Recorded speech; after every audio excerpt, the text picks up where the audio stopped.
Quando a gente domina os exames laboratoriais de acordo com os valores ideais, eu consigo identificar muito precocemente que o meu paciente já está entrando em uma situação de resistência à insulina.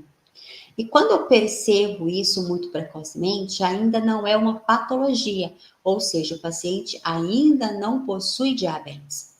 Se o paciente ainda não possui diabetes e não tem essa patologia instalada, nós, profissionais da estética, nós podemos ajudar o nosso paciente a reverter essa questão.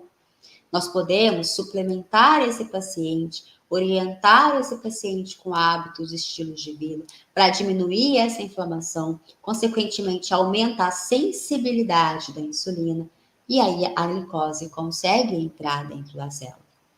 E nós vamos trabalhar exatamente nessas etapas, nessa janela, de resistência à insulina até o diabetes do tipo 2, que aí vai em questões de alguns anos que nós temos, uns 3, 4, 5 anos por aí. Depende muito de cada paciente, né? Tem paciente que é muito inflamado, tem paciente que é levemente inflamado, outros mais ou menos. Então, isso não é uma regra, mas nós temos uma janela para poder trabalhar isso.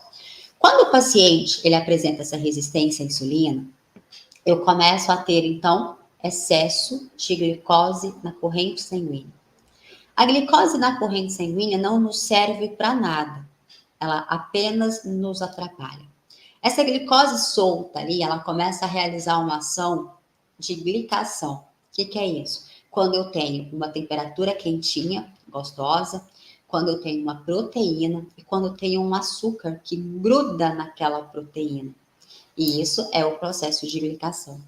Quando esse paciente evolui para esse processo de glicação, eu começo a apresentar disfunções estéticas mais acentuadas.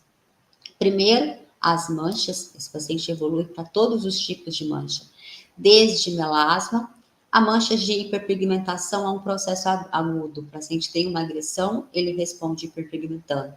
Então, o paciente recebeu uma picada de inseto, ele hiperpigmenta. Você fez o pertuito nesse paciente para passar a cânula. Lá onde você fez o pertuito, esse paciente pigmenta.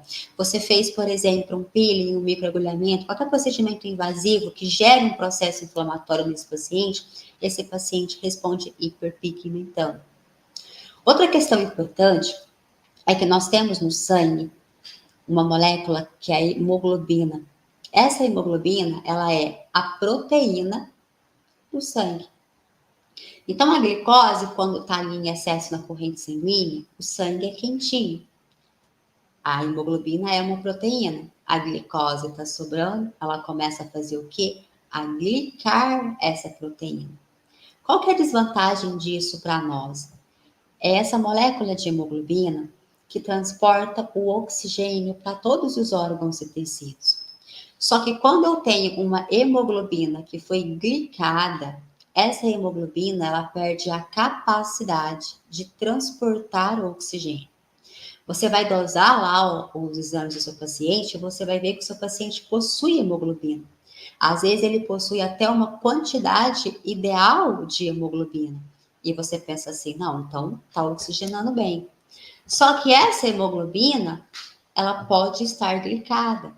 E você consegue verificar o tanto de glicação dessa hemoglobina também através dos exames laboratoriais, no caso da hemoglobina glicada. Ou também conhecida como a hemoglobina glicosilada. É o mesmo nome, aliás, são nomes diferentes para o mesmo analito, tá certo? Quando esse paciente ele está glicado e a entrega de oxigênio está deficiente, se você vai realizar um procedimento estético, qualquer procedimento estético no seu paciente, você precisa de oxigênio como matéria-prima básica ali naquela situação. E se o seu paciente não tem oxigênio, o seu procedimento estético não vai ter uma resposta satisfatória e o seu paciente vai continuar envelhecendo. Então, gente, o que geralmente causa essa inflamação para originar ali essa resistência à insulina? Tudo começa no intestino. O paciente ele vai adquirindo escolhas alimentares que não são ricas em nutrientes e que causam inflamação do epitélio intestinal.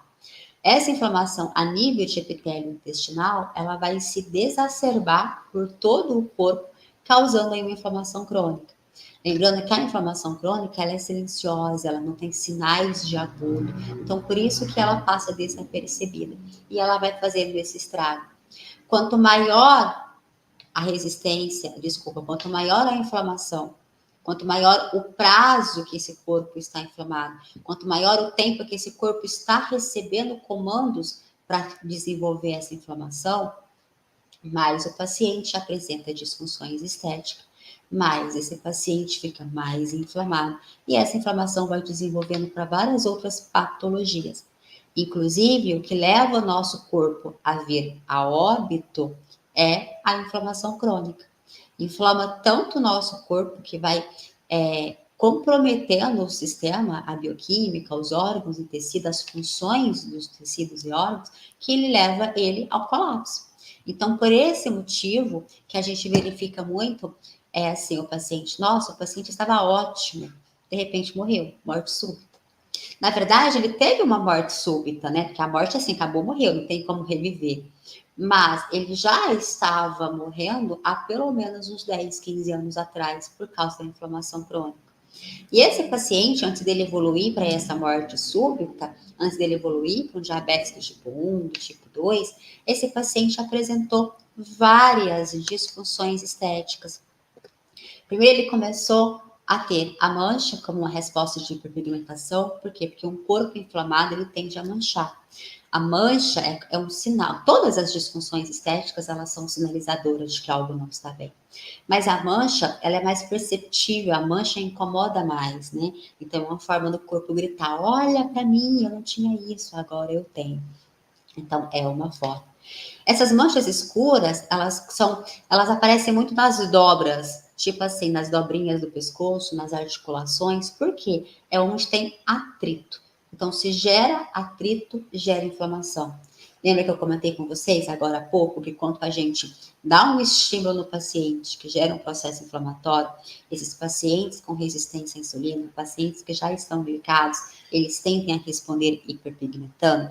Então, essa acantose nigrans que aparece no paciente, nada mais é do que uma área de atrito que está hiperpigmentando. Então, esse paciente começa a dobrar o pescoço, por quê? Porque a gente mexe o pescoço, ele faz aquelas dobrinhas, a própria roupa encosta no pescoço e vai dando aquele atrito, nas articulações, pelo próprio fato das articulações, cotovelo, virilha, né, por causa do atrito da roupa, da calcinha. Então, isso vai manchando o paciente. E o paciente, ele vai acostumando com aquela mancha. Aquilo passa a ser normal para ele. Porque ele não dormiu sem mancha, acordou com mancha. Aquilo foi escurecendo gradativamente com o passar do tempo. Então, o paciente vai acostumando. De repente, ele se olha no espelho e fala assim, nossa, mas eu estou muito manchado, eu estou muito escuro. Não era assim. Pois é, mas isso veio acumulando com o passar do tempo.